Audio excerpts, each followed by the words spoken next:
Hello, hello. Our Z100 Artist Interview Lounge presented by Celsius Energy Drinks. I'm Crystal Rosas, today with over 24 million subscribers on YouTube, over 4.3 billion views, plus a following of 40 million on TikTok, 20 million on Instagram. Today's guest has become one of the most recognizable creators in the world.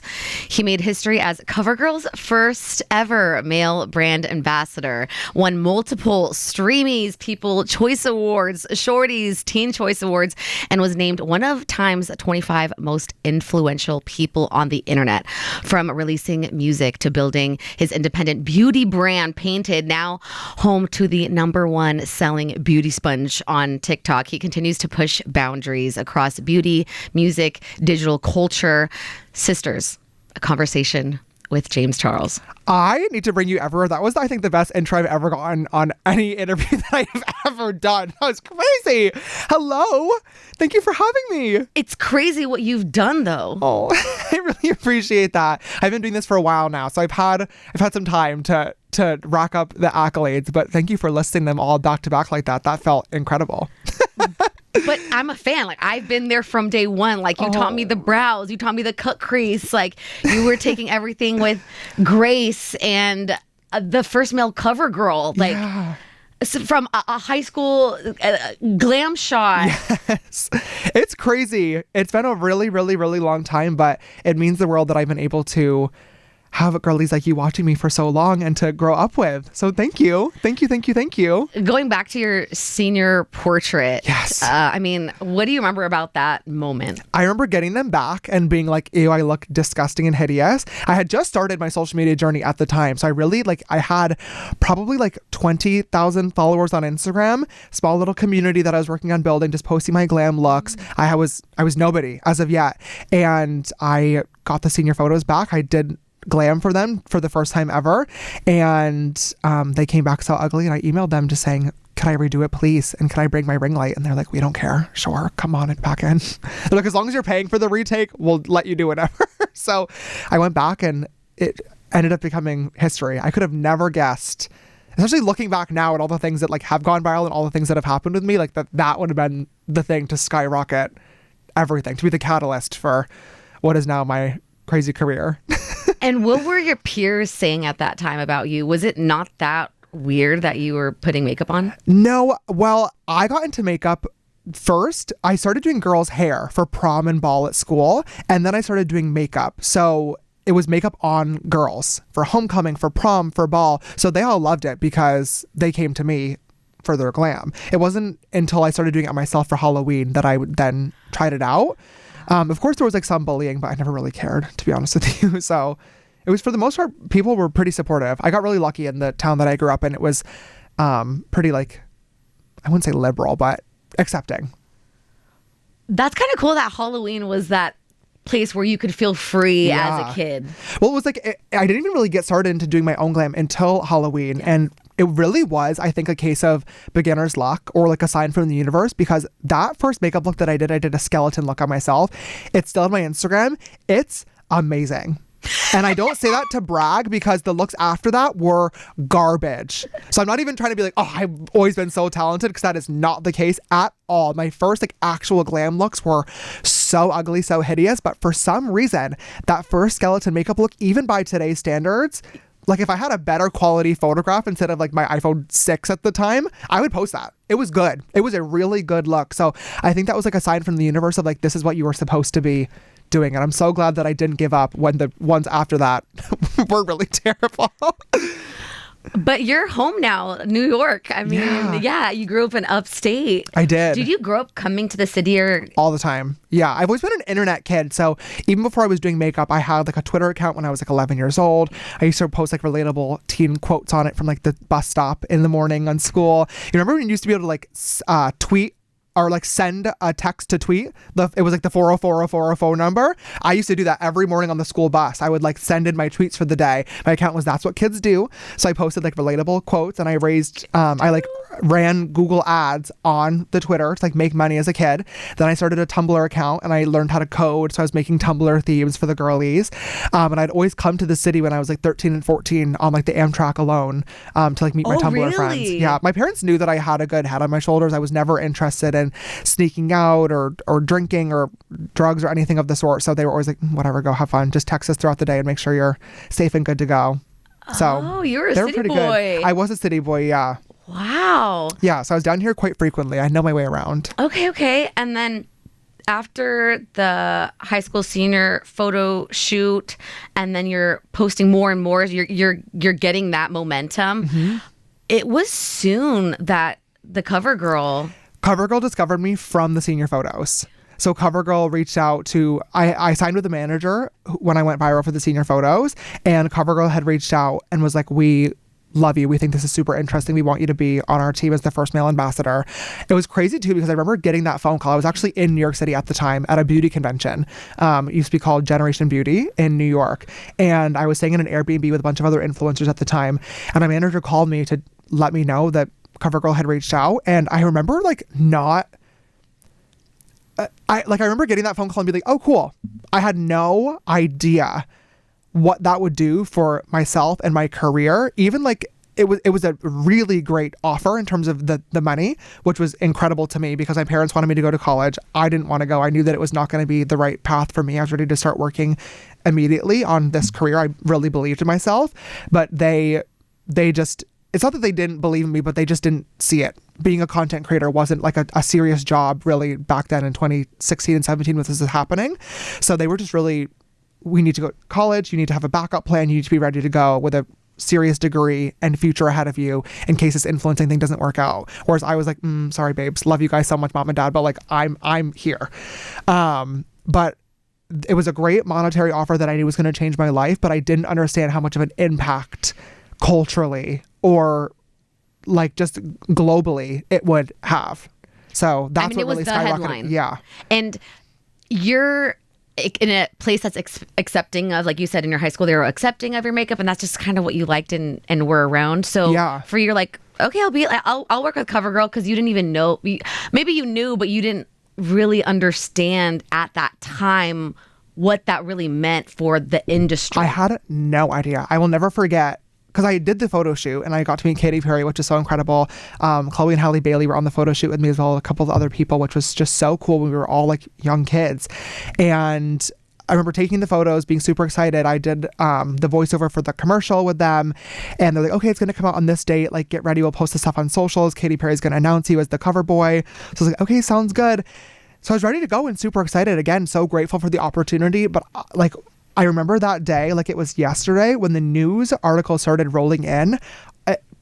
Like literally it was like a switch went off and my entire life changed forever. I could not believe the amount of followers, the amount of messages, the amount of emails. My parents were getting phone calls. My school was getting phone calls. Like I just didn't understand the impact that it would have. And again, like we were living in a time back then where it was like Obama was in office. So it was a little bit more friendly to queer people and people were just really excited about, gay marriage getting passed. And I feel like it was like a time of this, people just being like, oh, this is new and this is fun. So it was just like, it really was like earth shattering. And I had no idea, nor was I really prepared to be the face of that. It was wild. Did your parents understand? No, they had no idea. Again, they were like supportive of me doing the job and trying it out, but it really wasn't until those first couple of like brand deal checks actually like hit my savings account when I was 16 and like I was getting invited to go to LA to do a shoot with Katy Perry that they were like, oh, this is getting serious here. But again, like I always wanted to be something in the entertainment industry. I always was trying to make it and make money as an entrepreneur online, but I could have never imagined what it would actually be like to go viral and then have your name in headlines. It was crazy. I don't think any human being is like fully prepared to experience what that feels like to go from just a regular everyday person to having millions of people perceiving you.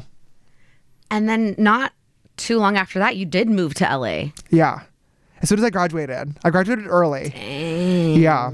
Which was really fun. I knew I was already going to LA so frequently for different photo shoots and job opportunities. Which is interesting because New York too is such a hustle space where it's like you could have easily, but I suppose it's the influencer of it all. Yeah. Like, that's just where everyone was flocking at that time, right? New York is more editorial for fashion and for publication and for press, which is amazing. But I would say LA is more of like the influencer scene. That's where everyone lives. That's where you're doing the most collaborations. That's where a lot of like the more like influencer facing brands have their offices. Whereas New York is a bit more curated, a bit more high end.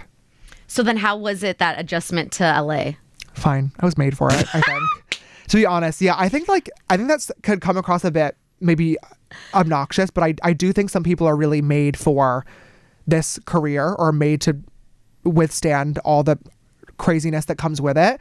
So for me, and again, I was already coming to the city all the time as a kid. I was used to it. I'm familiar with it. I know my way around, and I always loved coming here, but it was just, I knew it wasn't where I was destined to be. So moving to LA for me was like, it was, when I got there, it was really like, this is where I'm supposed to be. Yeah. It felt normal. It felt very natural to go. I missed my parents, of course. It was very scary and sad and a little bit lonely being without my mom and dad for the first time, who have always been, you know, my biggest supporters and cheerleaders, and to leave behind all my amazing friends that I had in high school too. But I knew that it was the right path for me to go down in order to build the career that I was imagining and dreaming of in my head. And when you're there, I mean, you're the little duck, but with this huge platform, and like everyone wants a piece. So how are you navigating that? That's a really good question. I think the one thing about LA is that people make it pretty obvious when they have bad intentions. It's like, it's not, whereas like New Yorkers are very blunt, very straightforward, very honest, which I love, and I've always been that way.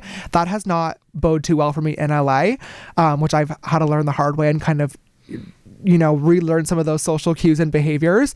Cause I'm the first person at an event, my manager yells at me all the time. So to be like, oh my God, James, like, how have you been? I'm like, oh, if you didn't unfollow me, you would know, babes. Or like, oh my God, why don't we go to dinner? Oh, I would love to. The only problem is you've canceled the last 3 times you suggested it. And he always yells at me because he hates that. And in LA, you're supposed to play the game, but I'm like, I don't care. Like, I've been doing this for a long time now. And so I'm really grateful for the friendships that I have maintained. And I don't care to, you know, falsify any ones that are not in it for the right reasons. I didn't realize you clock in real time. I don't care. I really don't care. I don't care at all. And again, like, I think it's so easy to just be honest and, you know, put in the effort to curating long-lasting, amazing friendships. I think it does take a lot of work, but I think in LA, sometimes there's a bit of, I don't want to say fakeness, because I think there's like fake people everywhere, but I think there is like that air of just like playing the Hollywood game. The opportunistic of it all. Yeah. And I don't love it. I'm not very good at it. I wear my heart on my sleeve for sure. But I think that is like the one thing about LA. It's like, if somebody doesn't have the best intentions, it's usually pretty clear. So I've been able to, for the most part, navigate that and try to, you know, surround myself with really amazing, beautiful people that have the same, you know, motivation and goals. There's nothing wrong with, you know, having a working relationship with somebody. Not everybody's going to be your best friend. Sometimes you are able to collaborate or do business together and then, you know, shake hands and go separate ways after that, which I think is also totally fine as well, as long as, you know, both parties are aware of what's going on. And what's cool to see too is that the virality just hasn't stopped. Like, it just doesn't stop with you. Like, it just, you find a new way to like make a trend your own, or like start a new trend, or like the unstoppable memes, which you've taken with such grace. Like, you've owned them, which is so also cool. Like, you have that sense of humor within yourself to be like, that's hella funny. I'm going to play more into that. How did that develop? Well, you know, I've always become a meme from the beginning of my career. And at first, I will say, some of it, the times like did bother me. Like when Flashback Mary first happened, it was embarrassing, of course. Like, somebody had edited my makeup to look terrible, and everyone's because that was also right after CoverGirl. So everyone's posting that meme being like, oh my God, the first cover boy doesn't know how to do his makeup. Where it's like, one bad photo and now my entire like reputation is already being tanked. So at first, things like that were like a bit saddening and a bit harmful, I would say, to my mental health. But as I got through, I realized people were laughing, and if I didn't laugh along with them, it was going to be a detriment to me, and it would cause big problems. What made you realize that? Like, at what point were you like, I need to laugh along with this? I think I remember when Flashback Mary was a thing, a couple of weeks after that, the movie It came out. And I got into some beef with some of the actors on it because I went to go see it thinking it was a horror movie, and then it wasn't. I didn't think it was super scary, so I tweeted about it, and then people got really upset about it. And my first instinct was to be like, I'm so sorry. You know, everyone did an incredible job. No disrespect. And I was like, you know what? It was a bad movie. I didn't like the movie. I'm standing behind it. This is my opinion, and I have a right to that. If you like the movie, amazing. Have fun. Go to the theater, babe. Enjoy your little popcorn. Enjoy the movie. I didn't like it, and that's my opinion, and I'm not going to back down from it or apologize because I feel a different way than you. It is what it is. So instead of being upset about it, people were then asking for a Pennywise makeup tutorial because Halloween was like right then and there. So I did one. And again, people got so upset being like, oh my God, you just bashed this movie and now we're doing a makeup tutorial to capitalize off of it. I'm like, yes, it's my job. You've requested a tutorial, so I'm going to give it to you. And in that video, we did a whole joke about like bringing Flashback Mary alive. And it went so viral because some people were really upset. Yeah, some people were really upset and some people thought it was hilarious. And I think right then and there, I was like, this is my shtick. You know, when you're online, people are going to love you. People are going to hate you. Of course, your life and career are far easier and more fun when more people love you than hate you. There is no denying that. However, when you're in the public spotlight, there's always going to be split opinions. Even if you're the best person on planet Earth, somebody might still find you annoying. Even if you're the worst person on planet Earth, you can still have fans, as we see with people all the time. So I think it just goes to show, like, there's no point in harping on the negative and letting outside opinions affect you too much. You just need to have fun with it and be able to laugh along with people to kind of take some of that power away from people using it against you. I mean, even you're still doing it now with the Disneyland Coca-Cola of it all. Like, I'm pigeon-toed, so when I see people, like, I'm like, shut up, like, people, and then you also just play along with it. That is such a cool, fun. Well, it's funny. I made a video about this actually on my spam account because when the Coca-Cola hello videos were going viral, so many people, I was like commenting on a lot of them, and some of the creators were responding back being like, oh my God, love you, sister. But of course, other people were commenting back being like, I don't like you. I'm laughing at you, not with you.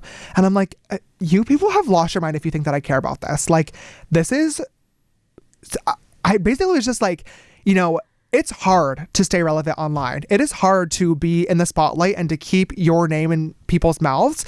And whether it's celebrities or big brands or, you know, franchises or movies or actors, marketing teams that are trained for years and years and years and have incredible experience, and ad agencies and these companies that are spending millions of dollars to keep people relevant and to keep brands relevant and to keep products relevant. Like, there's a lot of work that goes into being viral online. I have never, ever paid for that. I just wake up, I make my content, I try my best to do my best and be my best and to make people smile and to make content that other people are going to enjoy. But I don't choose when a viral moment is going to happen. I just live my life and other people do it for me. So it's like, these brands are paying millions of dollars to have these crazy viral moments. I'm just drinking a drink at Disneyland, and you guys are the ones that decided that this was a hilarious moment that you wanted to make viral. Thank you. I had to do literally zero work, and now my name and my voice and my trend is all over the For You page, which is keeping me relevant. How could I ever be upset about that? You can laugh at me all day long. You can laugh in front of me, behind my back, above my head, below. Girl, you can laugh all around me in circles. I'm laughing to the bank because you're keeping me relevant over and over and over again. So it's like, and it's funny. It's funny. If you can't laugh at yourself, like, life is going to be miserable. I think with the world that we're living in right now and some of the things that are happening socially and politically and globally, it's a scary time in 2025. Some people don't have the privilege of waking up and scrolling on their phones and getting some entertainment. And there's a lot of awful things that are happening in the world. I like to be an escape for people, whether it's makeup, whether it's music, whether it's me trying a random alcoholic drink at Disneyland that's going to get people laughing. So I could never imagine being offended over something so stupid like that of people making fun of me. Whatever, have fun. And we've seen in the darkest pits of the internet, even directed at you, you have continued to keep a poise and elegance and grace. Thanks. Which it's so hard to do when, like, the daggers are at you. And it was even a moment where it was really popular to just, like, slander someone or, like, go back at someone else or, like, reverse and point out what they don't. You've just, like, clocked the actual tea, the actual receipts, and just kept it classy. Like, how do you do that? Well, thank you for saying that. I really do appreciate that. It takes a lot of self-control, to be honest, and a really great team around me. I will say there's a lot of times where I want to respond so badly, and it's my amazing team that's like, absolutely not. You have to just ignore this one. And I think it just comes down to like, again, I'm here to make people smile. I'm here to make my content, teach people how to do makeup, make people laugh, and, you know, occasionally talk about something serious when it's necessary to do so, but that's not really, you know, the core part of my job. And sometimes when you do respond back to something or get into drama or, you know, respond back to somebody, it just gets way bigger. And that becomes all that you're known for, or all that the conversation is online. So you do have to be really careful about what I actually engage in. Because oftentimes something is either so stupid that it's not worth responding back to, or if something is really serious, I'm just going to say what I need to say and then nothing else, because it's really nobody's business, or I just don't want it to become a much bigger issue or conversation with people adding in their 2 cents online that have no idea what's actually going on most of the time. So it's hard to bite my tongue a lot of times, but I have learned some very valuable lessons that when I do bite my tongue, as hard as it is, it usually, annoyingly, is the right decision in the long run. Okay, that totally makes sense. Yeah. Because a lot of the times people just want a reaction. Yeah. And I don't want to give it to them. Mm-hmm. Which is hard. It's really, I know, because really you're like, yeah. And I really respect you a lot for that, and for keeping like your, if someone's going to go low, you're going to go high. And, you know, like you said, you have had those moments, but you have been able to learn and grow from that, where I just like, I can't feed into that. It's not going to be helpful. Yeah. Something also fun to see, because I love music and you've dabbled in it, and we've seen you grow from it, right? We've seen you like try out the tutorials online. We've seen you, even recently you dropped music and people were like, we fear we like this. Yeah. And it's like, come on, you guys. Like, he's grown. Like, haven't we seen him grown from music? So what was that like when you saw like hella positive comments about your songs? First of all, it was really special to me. I'm not going to lie. You know, obviously I've had a lot of the memes that have gone viral over the years have been music related, which to me, like, I guess I could say, like, for example, like when Flashback Mary went viral, or some of the other like makeup memes, if my foundation didn't match, or like it just got a bad photo, that never bothered me, because I've always known that I was talented with makeup, whether people love me or not. Like I know that I'm good at what I do. I'm not the best. I'm not incredible. I can always learn and grow, but I know that I have a talent in makeup artistry. Singing, on the other hand, has been something that I've had to really work towards ever since I was a kid. And I think having those videos of me singing, you know, Dua Lipa, New Rules, and the Kick when I was on tour, and the Pumped Up Kicks video, and the videos of me singing as a little kid, or the Bring Me Little Water Sylvie video, those generated so much hate around like my singing voice, whereas they were funny and I love laughing back at them, but it was also like poking at something that I had worked really hard to try to improve upon. So what I wanted to do, it's very vulnerable. It's very vulnerable. So with makeup, it's like, oh, I have the confidence to not care about the hate comments. With the singing, it did get to me. So I was really scared to release music for the first time, but I had known that I had worked really hard on it. I worked with my friend Noah Davis, who's an incredible writer, and my producers Colin and Alex, to help bring my first couple of songs to life. And I knew they were good. I was really proud of them. I was very excited about them. But we decided to do like a guerrilla launch, basically, with no pre-promotion, no marketing, no, hey guys, no teasing, no TikTok, you know, lip syncing videos to the song. It was just, hey, it's out, because I knew that in order to get people to be willing to actually give it a shot, they couldn't be jaded. So that's what we ended up doing. And the fact that it was a positive response meant so much to me. I was really emotional that night. We actually did an event at my house in my backyard. We invited, I think it was 20 fans that had been longtime followers of mine over, and I did a live performance of Call Me Back. And it was just, I left the stage and bawled, was just sobbing, my face just soaking, where I was just so grateful for like a new journey and to have a really positive reaction to something that, like you said, is so vulnerable, but also I knew that I had been working towards for a really long time. And it's not uncommon. People that do create, they do end up in music. You know, we see Alex Warren, the YouTube to the artist, you know, we see a lot of examples like that. And so people, when people try to frame it like it something else for you, you're like, no, we all like music. Like, it's not that far-fetched for me to want to get into music in one capacity or another. Well, it's also like, I've been singing forever. I've been singing. There is proof of me singing far before there was ever me doing makeup. So at least with me, it's like, it's very natural. And like, Alex is such a good friend of mine as well. I'm so happy for him and his success. Every time we would hang out, even before he was ever working on music, he was always singing to himself, and he was filming his vlogs, and we were filming TikToks together. So I think there are some people that it really makes a lot of sense for. And it's definitely disappointing to see that sometimes the public isn't as open to, new people getting involved into the music industry. But I really do think that a lot of times passion and talent, of course, does speak for itself. And I hope that people become more willing to just have fun with it in the future, because it's not that serious either. So how do you balance that? Because obviously with your entrepreneurship and what you have going on right now with Painted, we're going to get into it. There's like, you're the kind of person that wants to give 100% to everything. So where's your mind at when it comes to music? Because I feel like you gave that taste of everyone's like, okay. Good question. And thank you for asking that too. I don't really know, to be honest with you right now. I released my first couple of songs. Well, first of all, I started getting into music because I wanted to use music as a way for me to tell stories that I have experienced, kind of from, a queer perspective of what it was like trying to discover love as a queer man, especially in the spotlight. And I really wanted to use my songs as a way to kind of retell some of the stories that have been told for me online. And when I did that with Call Me Back and with Can We Just Be Friends, I finished, Can We Just Be Friends was the first song that I ever wrote and recorded. It was the second song that I put out. But when I finished that song, I was like, okay, great. That was so much fun. Let's put it out and be done. And my manager and my team were like, wait, this is like really good. You should like work on more of this. And I was like, oh yeah, okay, I would love to. Let's keep going. So I wrote my first couple of songs all just about like that same through line of being, sad, gay, single, and just some of the like love stories that I had gone through. But then I was having so much fun with it, and I really fell in love with making music because it was my first time ever doing it. So I wanted to work on everything. And when I put out those first couple of songs, I was so grateful that there was a really positive response to it and people were super excited. But I had a couple of record label meetings and they were like, we love this. This is amazing.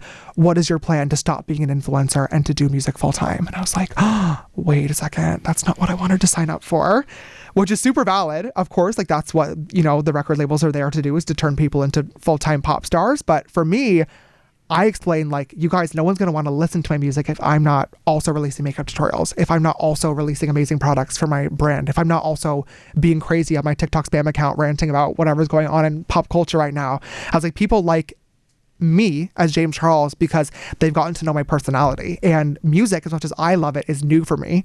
And although I have a large following, they're not there because of the music. I would love to work on building up more of an audience for that music, but that's not where I'm at right now. So I can't quit. I don't want to quit everything else that I'm doing to focus 100% on this.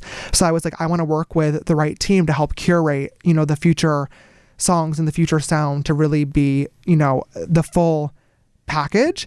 And I took some time after that meeting to kind of regroup. I was like, okay, people like it. This is good. I want to figure out my sound, my songs, what I want to say as an artist, and work on coming up with a more cohesive, potentially album or project. Truthfully, I don't know what it looks like as of yet, but also a solidified vision of what I would like my career to look like moving forward, with music being a big part of it. And I don't know yet. That's cool. What an honor that you get to choose that. Yeah. Right? Well, I also think it's been really interesting because we've been talking about that. I have probably 15 songs at this point that are just in the vault ready to go. And I think some of them are smashes. I think some of them are really, really great. And I'm really, really excited about them, but not all of them are cohesive. That's right. I have a country song that I think is genuinely, I swear to God, I think it's a #1 smash hit, but it's also James Charles releasing a country song. So I don't know if I should even put it out. Do I shop it to a country artist that might, sing it better than I could? But then if that country artist released that song and it goes #1, I'm going to be kicking myself because I'm like, oh, that could have been my break into the music industry. I have some really cool upbeat pop songs, which I think could be really great. But again, I don't know if people want that from me. I have some more sad ballads, which were cohesive with my first couple of songs, and my audience loved those. But I also don't want every song to be about being sad, gay, and single. I don't want to, shoebox myself in. So I'm just trying to figure out what it'll really end up looking like. But then at the same time, we were just talking about this. Have you seen the video of Benson Boone singing When We Were Young at his concert a couple of days ago? let me tell you, he sounds unreal. And I've been friends with Benson for a while now. I know that man can sing, but I feel like he gets a lot of hate online for the Moonbeam Ice Cream and just some of the other songs being like a bit more like, I don't know, they're just like whimsy and fun. And it's really annoying to me with just music critics and publications and people talking about it as if like every song or every project needs to be a masterpiece. Not every song is going to win a Grammy. Not every song needs to shift pop culture. Not every song needs to have a groundbreaking message that is going to change the world. Sometimes music should just be fun. Sometimes it doesn't matter. Sometimes you should just put things out because people will want to smile or want to dance along or will want to cry along or will want to listen. Not every piece of art needs to be the Mona Lisa.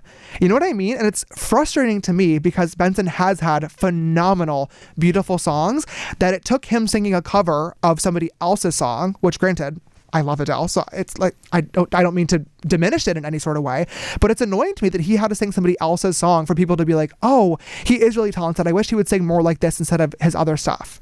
Where it's like, he's always been talented. He's always had good videos of him singing. His original songs were all big ballads that are similar to the Adele song. It's like, why does it have to be that way? Why do you have to bring him down in order to lift him back up? And why can't we have both? Why can't we have the Moonbeam Ice Creams of the world, but also the When We Were Youngs at the same time?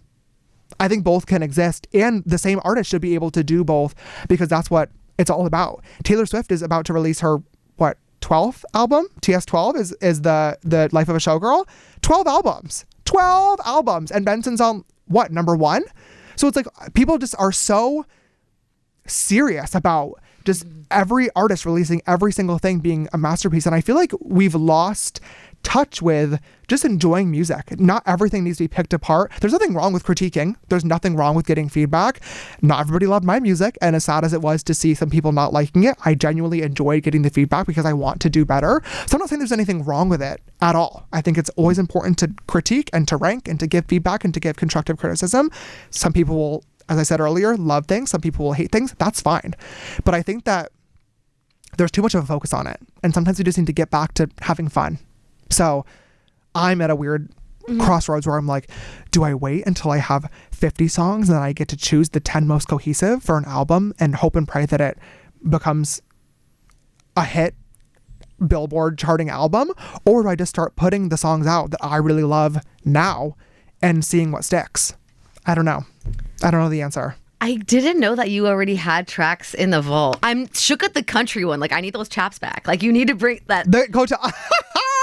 Well, let me tell you, it's like giving line dancing vibes too. So I want to like pop up at like a line dancing bar and be like, hi, it's James Charles here. I would like to sing you the song, and have people just be like, what the hell is going on? But I think it'd be so fun. I'll play it for you. I'll show it to you. I cannot wait. I think it's great. But again, it's James Charles releasing a country song. So I don't know. I don't know what that looks like for me. And I'm trying to figure that out. That's really cool that you have built your brand where you can explore those things. And I know that they will eat it up. Like if you wanted to do like a mini tour or whatever, just on a whim, like you can. People will show up. Yeah, I know my man. He's like, girl, yes, hello. He's been pushing for a live performance, which makes total sense. But I'm like, I don't have enough music yet. Yeah, but or he's a showcase or something. Well, oh, okay. Whatever. See, I loved you at first, and now you're annoying because you're validating. Now you're validating. But I'm sitting here being like, I have 5 songs. I don't want to do a 5-song set list.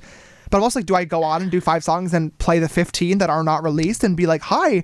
At the end of the day, you guys are gonna be the ones listening, so you vote and tell me what song you want me to release. That could be so fun. You know what's also interesting to me too? Oh my god, now I'm gonna be ranting about music, but on my spam account on TikTok, I actually made a video like last year being like, hi, I don't know what to put out next. Here are some snippets of songs. You guys let me know what you want. And some people loved it, but there was also several music critics that were like, this is stupid. This is embarrassing. And if you want to be a serious artist, you shouldn't be crowdsourcing opinions. And I was like, oh, that is so valid. I didn't love that feedback, but I was like, you know what? That is tea, and I can respect that opinion. And I don't want to be taken as like a joke of an influencer artist who doesn't know what he wants to do. So that actually did make me kind of step back and reflect and be like, oh, you're right. Delete. That's just what you're used to, though. But did you just see Luke Combs 2 weeks ago? Was it Luke Combs? Luke Combs 2 weeks ago. Hi guys, I want to release a new album. Here's 30 songs. I made a new Instagram and TikTok account. You vote on what I should put out. And everyone's eating it up. Everyone, this is genius. What a king of marketing. Yes, let the audience decide. We love this. You hypocritical, lying motherfuckers. That is crazy to me. I'm like, that was my idea first, and everyone clowned me for it. And now a massive artist who I love is doing it. And now all of a sudden he's getting the props for being a genius marketer coming up with crowdsourcing. I'm like, okay, we have lost the plot here, people. So again, that just goes to show, like, I don't know what's happening yet with music, but I'm quickly trying to figure it out because it has been a while since I put anything out. So I would like to feed the girlies soon. They're not starving, but maybe a little snack. I'm going to get into people copying you as well, because that is something that needs to be said, but painted. Yeah. Officially. I mean, after years of development, it is here. It is your baby. After being such a makeup fan from the start and working with so many brands and having major successes with collabs, and having fallouts with brands as well. And finally, like, your baby is here. I remember that initial palette, I was just like, you always know, like, you all, because you do makeup, but it's like, you know what we actually need. Yeah. That's not there. How was working on that?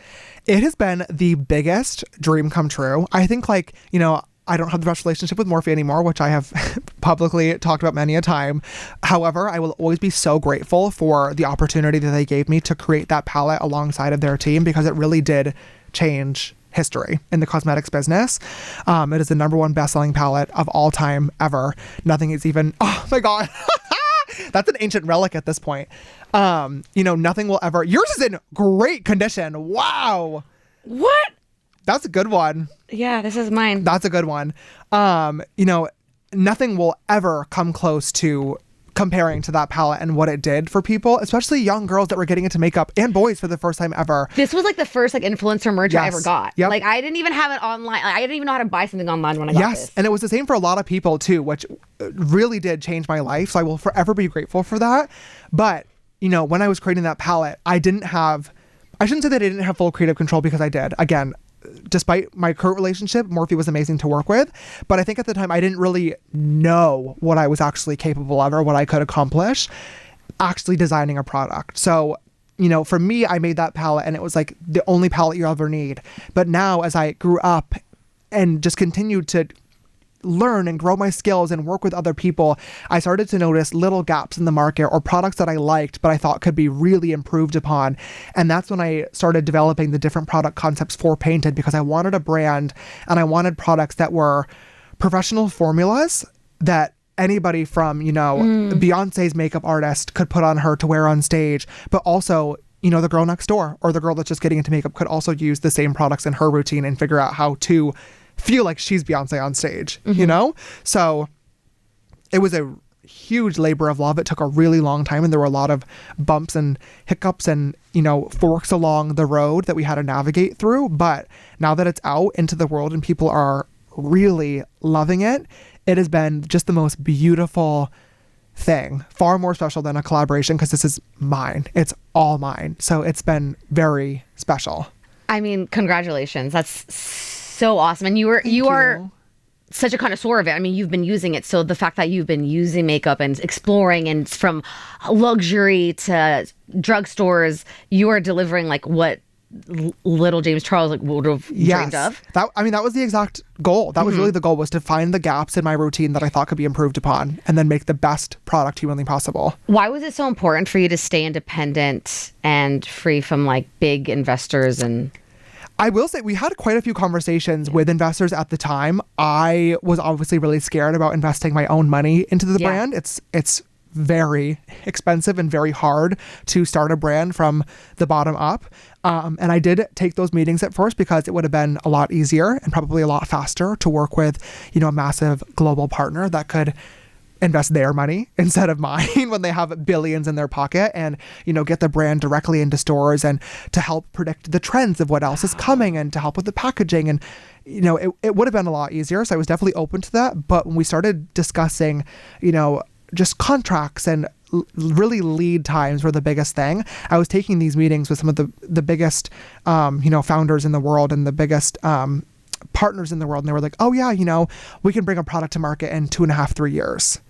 And they're like, yeah, that's fast. And I was like, you have lost your mind. I am the most impatient person, but I'm also so hypercritical and a perfectionist. I was like, I need to come up with an idea and have it in my hands within a week if I could control how the manufacturing world works.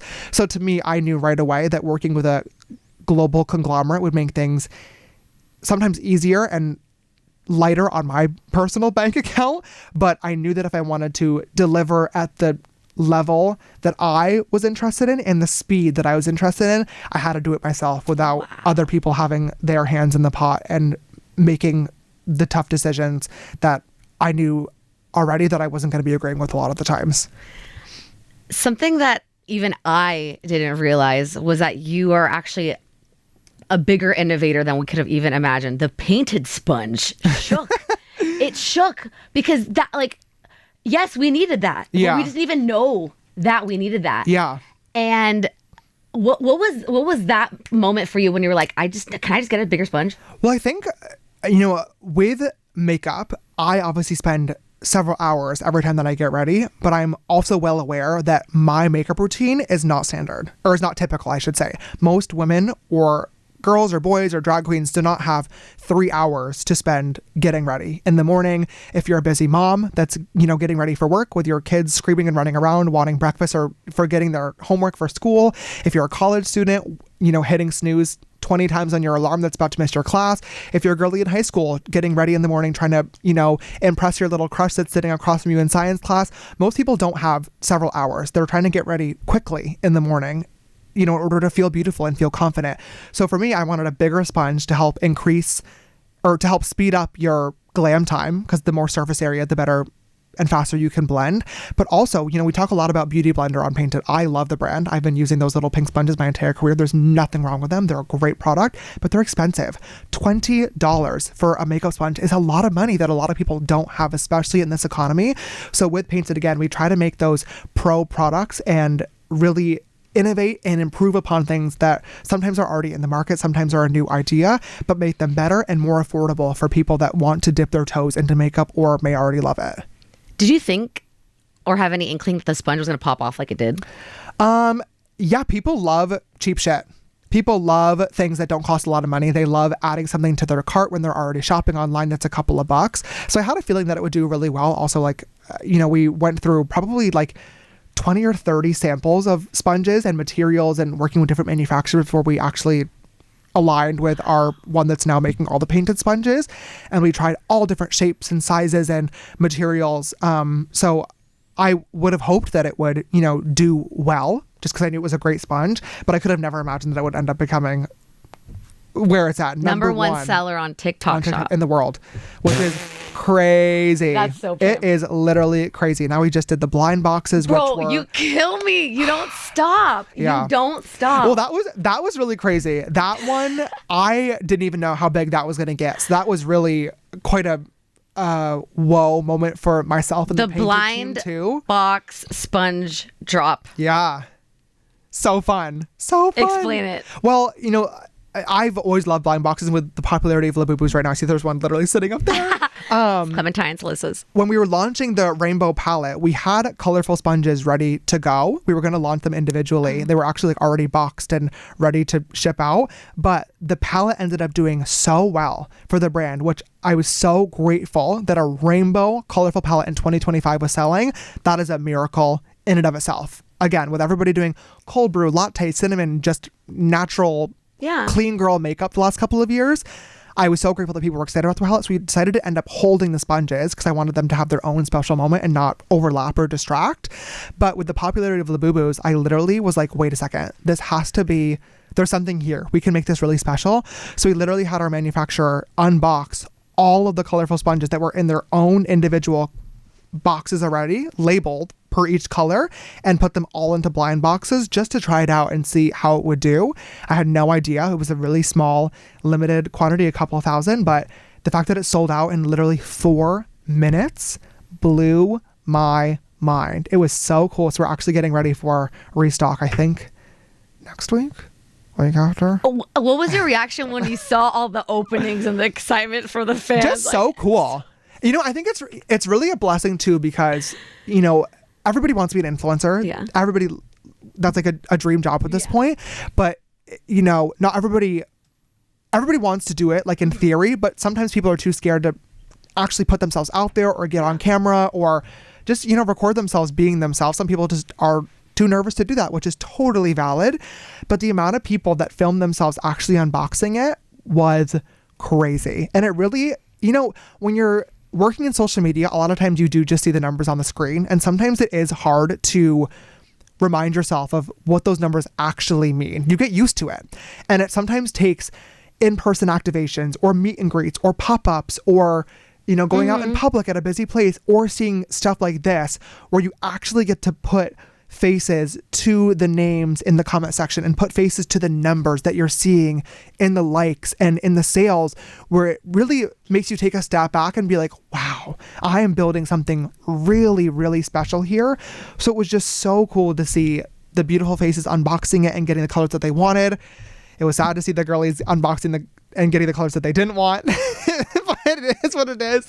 Buy another one. Yeah, well, it's been really interesting to see the girlies be like, I want the red, and then getting the red, or being like, the only color I don't want is the chartreuse, and they're like, no, but that's the whole point of the blind box. Same thing that everyone's doing. And then of course we had the golden sponges too, where people got to pick out their prizes. So that was it was really special. And I feel like it was a really big moment for the brand that really made people pay attention and be like, oh, they're doing something interesting here at Painted, which makes me happy as a CEO. Wait, James, you cannot be stopped. You're also a gamer. Oh, yeah. Love gaming. The Roblox of it all, the Minecraft of it all. Like just getting lost in that world. It's so fun, isn't it? I've been gaming my entire life. That was like really one of my first loves. I was going downstairs to my basement and playing Mario Kart every single day when I would get home from school. So I've always been a gamer through and through. Minecraft when I was a kid, playing the Hunger Games on Minecraft, Bed Wars. I'm a true gamer diva. And now with Roblox Just to Impress, I'm always down for a little game. But the girlies love to see you gaming. Like, isn't that fun? Well, they love to see me crash out. It's really is the reality of the situation. I don't really think they care about playing the games. I think they want to see me scream and yell at my screen. So how do you balance that? Because you know that that's what they love, but you also don't want to be inauthentic and just like crash out for the clips of it all. Oh, yeah. Well, I'm extremely competitive. That is like in my nature and in my blood. So if I'm winning and doing an amazing job, sometimes a crash out isn't necessarily gonna happen, you know? Yeah. But sometimes if I'm serving an amazing outfit on the runway of Dress to Impress and then I get last place, I'm gonna scream. Or same thing in Mario Kart. There's nothing worse than being in first place the entire time, then a blue shell gets you right at the end before the finish line, then you go from first to ninth. That's getting a crash out for sure. So you can't really control it, but it's always natural.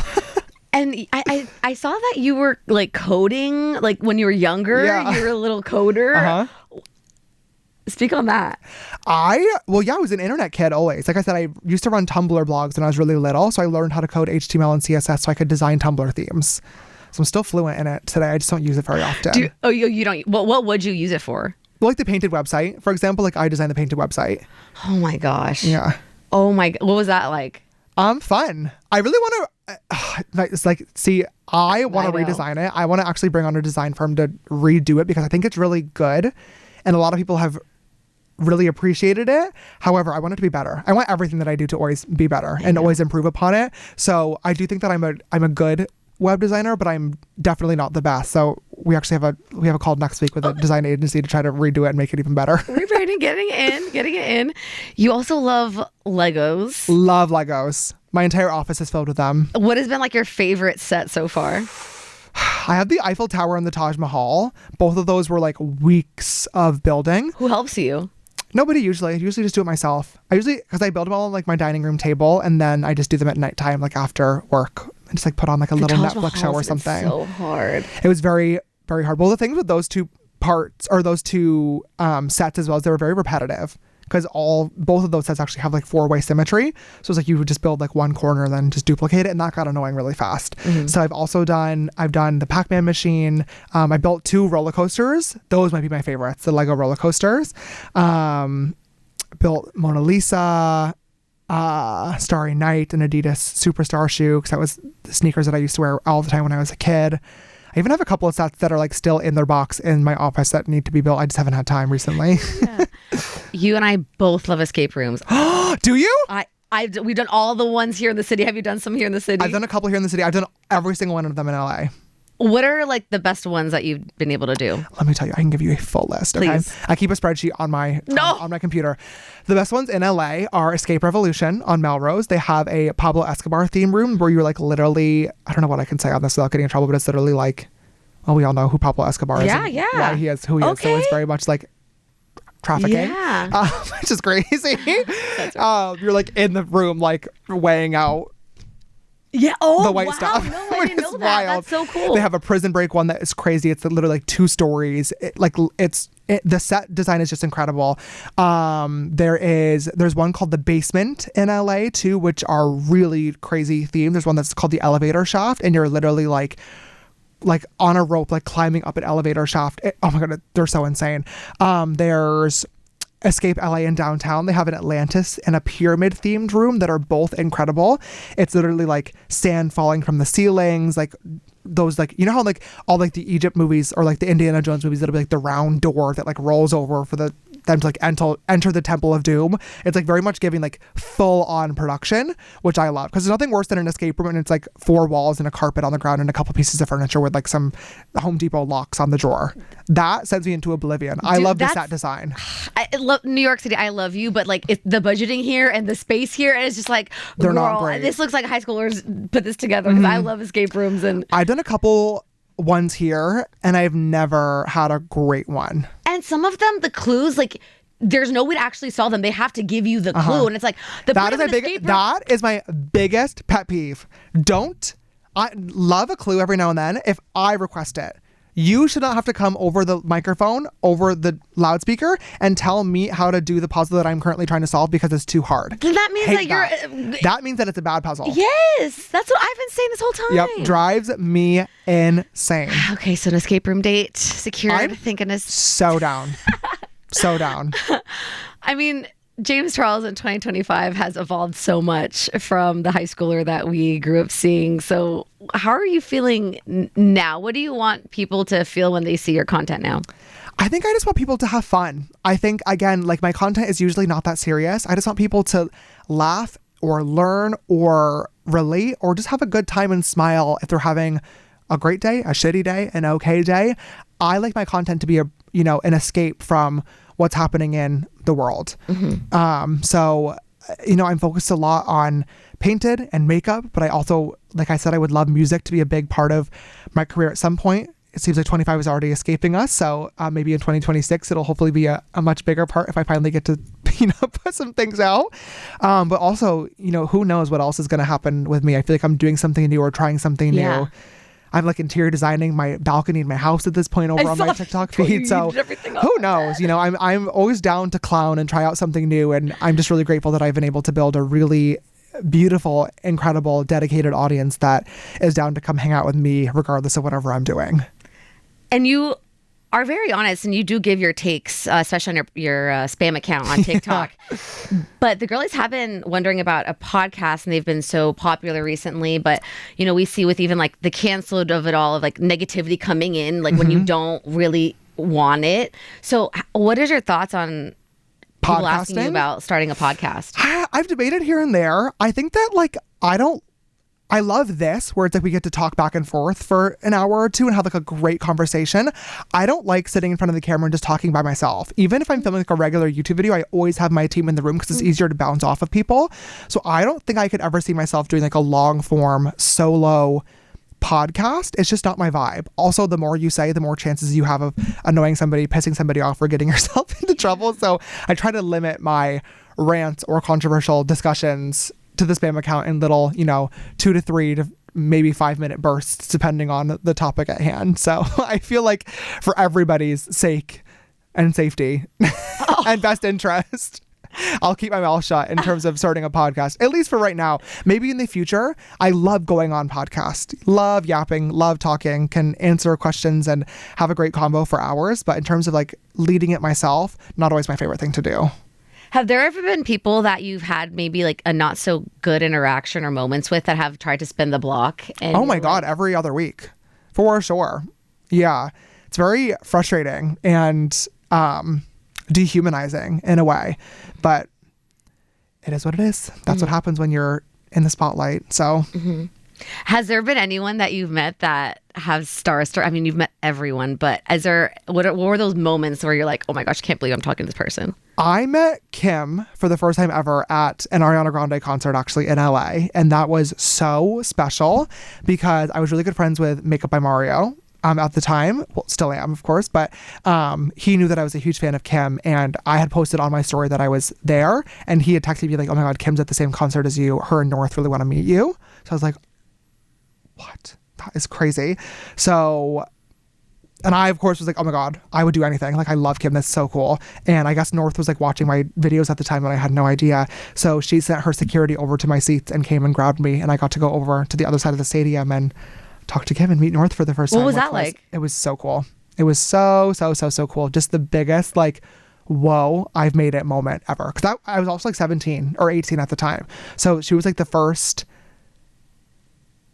Was she I think she was like might have been, well, aside from Katy Perry, of course, on the CoverGirl photo shoot, but she might have been like the first like A-lister that I got a chance to meet. And I was a huge fan of her and Keeping Up with the Kardashians. So it was really special and crazy. It was very cool. Didn't you do the makeup for the or no? I've filmed with Kylie twice on my YouTube, and then I've got to do half of Kim's face for a video with Mario years ago, which is really fun. What was it like beating They were great. Kylie's face? So great. They were, honestly, the whole family is so great. They are so fun and professional. Even the first time I glammed Kylie, it was so embarrassing. We got halfway through the video and my microphone was off on my camera. So we had to restart. And, you know, she could have been like, this sucks. I'm out of here. I have to go feed Stormy back at home and, you know, take care of my kids and get like, this is a mess. But she's like, it's fine. It's fine. No worries. Like, let's just wipe it off and start over. She was so cool and respectful. The second time we filmed, I was a bit older and more mature as well. So she came with a glass of wine, lit it with her security waiting outside. I was like, let's get glam, girl. We did a Halloween video and I still watch those moments or whenever the clips go viral on TikTok. It's just such great memories of like, wow, I got to glam one of the most iconic faces on planet Earth and had a great time. So I'll always be grateful for those collabs. Is there anyone that you've glammed that you didn't think that you were actually going to get so along with, that y'all just vibed on a level where you're like, wait, what? I mean, really, like Kylie was like that for me. I mean, I've had a lot of really great collabs. Nas and Doja were so much fun to film with as well. I had a really good time filming with Iggy Azalea a million years ago. We did, who else have I even had? It's been so long. But I would probably say Kylie was one of my favorites, where I'll always look back at those memories so fondly. So is there anyone that you haven't met that you'd love to have a convo with? We were literally just talking about this. I think the one person for me that would send me into oblivion would be Jennifer Lawrence. And I've never met her. I'm like, it's one of those situations where it's like, don't meet your idols, because like I'd be so... Like, I would need that conversation to be perfect. I grew up on the Hunger Games. It is my favorite franchise movies. Catching Fire is my favorite movie ever of all time. #1. No competition, anything even close. So I think just getting to meet her would like really send me into a spiral. I think she'd be like the one celebrity that I would cry over. Jennifer Lawrence. Yeah. I just love her. Well, I really love her. And I've never been in the same room with her. I've never met her. So I don't know. Don't you have people that know her? I don't think so. Okay. I don't think just that one more degree. Yeah, I was gonna say I think that is probably the 7th degree of separation. So I need one person in between to figure it out. But yeah, if I came across her one day, I think I would cry and then pull myself together to tell her how much she means to me, because that would be really cool. Getting to glam her would be unreal. Yeah, love her, love. Because you are a visionary, and I know that you put so much of yourself into the trends right now and the future and what people are going to want. What do you see for yourself in the future, in the next few years? Oh my God. I don't know. I don't know. I have no idea, honestly. I feel like I'm changing my mind and figuring myself out every single day. I probably will still be in LA in 10 years, but maybe getting ready to move if I'm a little bit older. Because a lot of people have been moving out. What are your thoughts on that?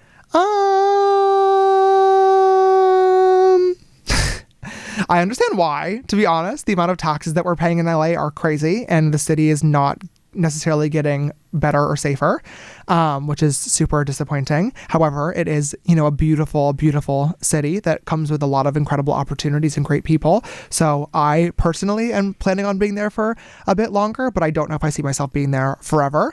I don't plan on ever raising a family. I want to have a husband one day for sure, but it'll just be the two of us, maybe Finn and Theo if they live another 10 years, or a new dog at that time. I don't know. But I hope that I'm still doing Painted, or maybe getting close to a $1 billion sale would be incredible. Of course, I'll always stay on board as a creative director, because I'm not going to let somebody take over and run that shit to the ground with my name on it. Hopefully, as much as I love YouTube, I'll be done with super long form content by then. I would love to be in like TV, or like hosting my own show or something bigger at the time. I think would be really special. That's what I'm saying, because I see like a Wendy Williams style format. Like, oh my God, like, you don't like podcasting, but like I could see you hosting. I hosted a show with YouTube a couple of years ago called Instant Influencer. Oh, that was so good. Instant Influencer. How cool. Yeah, Justice for Instant Influencer. That was, I think, my best project that I've ever put out there. It was so good, and I think so ahead of its time as well. Unfortunately, YouTube really fumbled the bag with that one, but it is what it is. They haven't brought it back up, or you haven't thought of just going solo with that? They brought it back up with somebody else hosting it, and then it completely flopped. Yeah, I didn't hear about that. And then YouTube Originals completely shut down. So, not my monkeys, but unfortunately was my circus. So it is what it is, but I would love to bring that back one day. I just personally cannot afford to foot that bill with how much I'm putting into Painted right now. So I would need to find a really cool partnership or team to work with in order to bring that back to life. But I think that show has extreme potential. We had a full season 2 ready to go. I still have every single challenge fully scripted and written out. I think we'd have to change it quite a lot to just match current trends and current times. But I definitely think if a network was ready to pick it up, or if a Netflix understood how big that would actually be for our generation, I think, yeah. That was insane. It'll be huge. It was crazy. I've done plenty of projects where I look back and I was like, oh, cool, like that was fun, or oh, could have done better. Truly, like I think that project was like groundbreaking for YouTube at the time. And I really wish we were able to do the season 2 in the way that I wanted to make it happen, but I do like to believe that everything happens for a reason, and if I get to bring it back one day in the future, it'll be chef's kiss. It'll be like that nostalgic thing of everybody being like, oh, no way, I watched that 6 years ago, I need to tune in for season 2. So I'm just waiting for the right network or right production company to see the potential and be like, we need that with James Charles, because I know that I can kill it and people will tune in. At least I hope. No, for sure. Like literally tomorrow. And the cool thing about you too is that you're always down to be a mentor and like help like newer creators. So are there any ones that you have your eye on, or that like you think that need a little more love that you've been seeing in the space? That's an interesting question. Gosh, who am I really?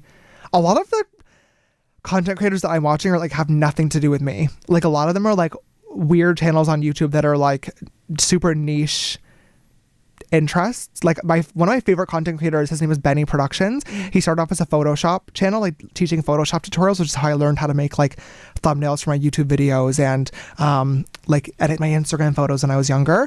But now he does a lot of like Roblox and like Planet Coaster videos, which I'm obsessed with because I wanted to be an amusement park designer when I was younger. So like he'd be like, that's an example of a content creator that I'm like, this is what I'm tuning into week after week after week. Or I watch a lot of podcasts as well.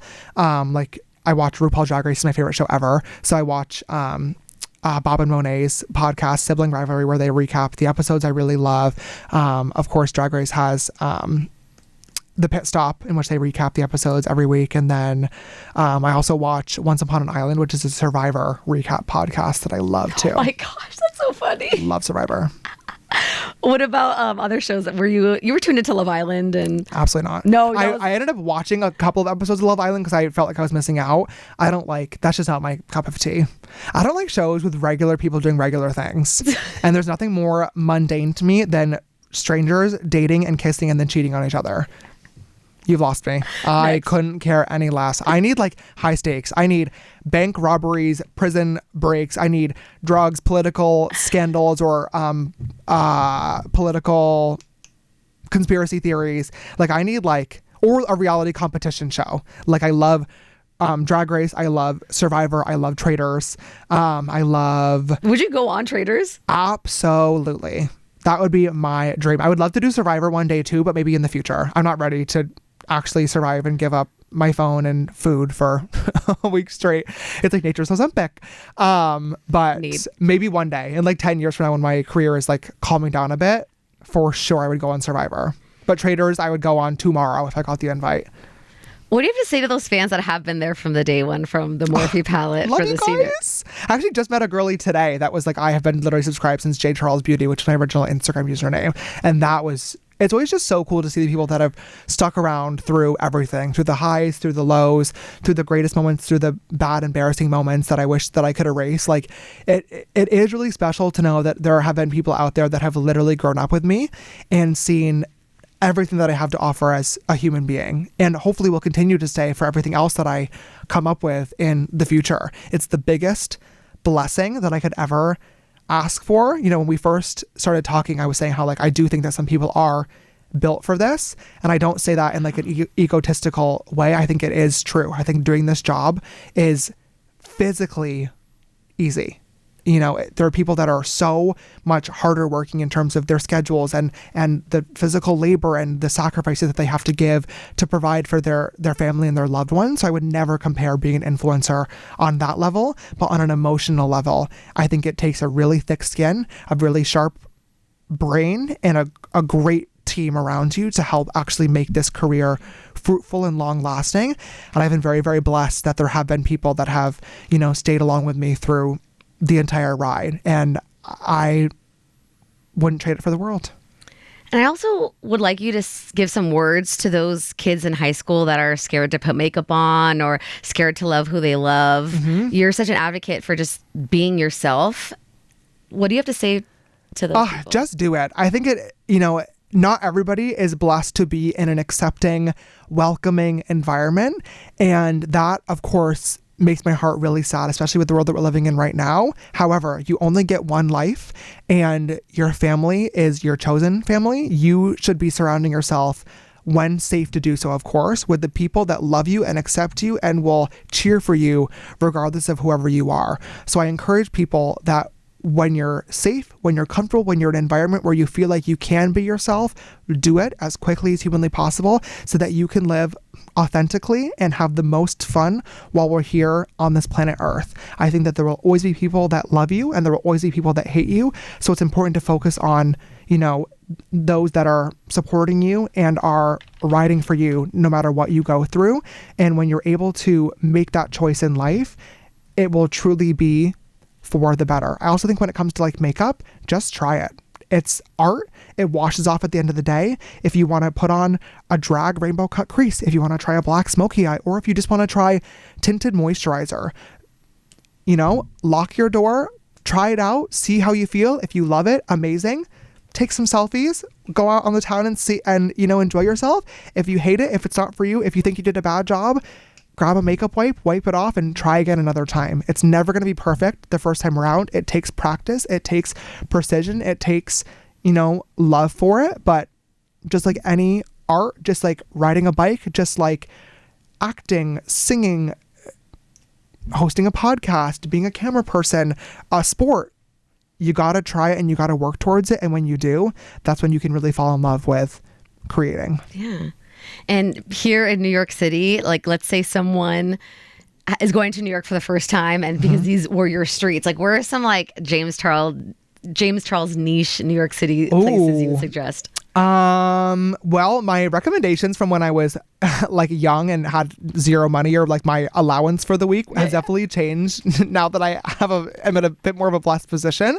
I would say if you come to the city, I love shopping around Soho. Love just a nice little shop and walk around. Even if you're not going to buy anything, or, you know, just going into the cool stores is just so fun to see what's trending and what's happening. I mean, We're going to Carbone for dinner tonight. Yes. Can't wait for that grandma bread and the nice vodka pasta. Got that we had resi. Zuma last night. It was so delicious. We had we just went to Pop Up Bagels before coming here. They were really good. And then we got the like viral brown butter latte on tap thing that everyone's been trying out on TikTok.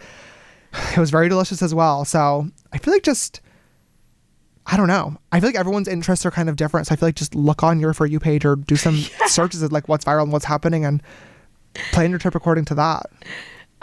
We know that because entrepreneurship has its ups and downs. With money, we have our Z100 million summer happening right here. I just heard you say that. I'm intrigued. Hello, how do I enter? I want $1 million. What would you suggest our winner does when they win that chance at $1 million? Well, you're going to lose half of it to taxes, unfortunately. So make sure you're investing for sure. Be careful. I think a lot of people, when they get into money for the first time, get super excited because obviously that is a life-changing amount of money, but you have to be careful. You have to make sure you invest it, putting it into a savings account so it's earning interest. Only spend what you need to. Don't go too crazy because, $600,000 is a life-changing amount of money. But if you get too excited, you can spend it really, really quickly, and then you're going to be right back to where you started. So make that money last, make that money count. Have fun with it for sure, but be careful. Invest so your money can make money. That part. What was your biggest money regret? Something you bought, you're like, why'd I do that? A Birkin. I bought a Birkin when I was 18 and I bought it resale. So I spent $25,000 on it, and it's literally sitting in my closet just lumped over. Yeah. So bad. Yeah. Which one was it? What color is it? It was a black 35 with palladium hardware. It's a good bag. It's a beautiful bag. I still will pull it out every now and then, but I'm just not a super I'm not a super bougie person. I've had one car up until my car series recently.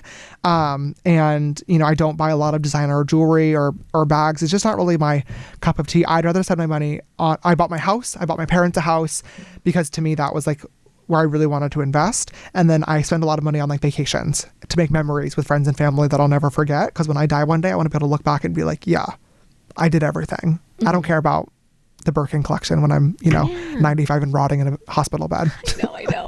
I want to have the memories, before I lose them. So that to me is where I like to spend my money now.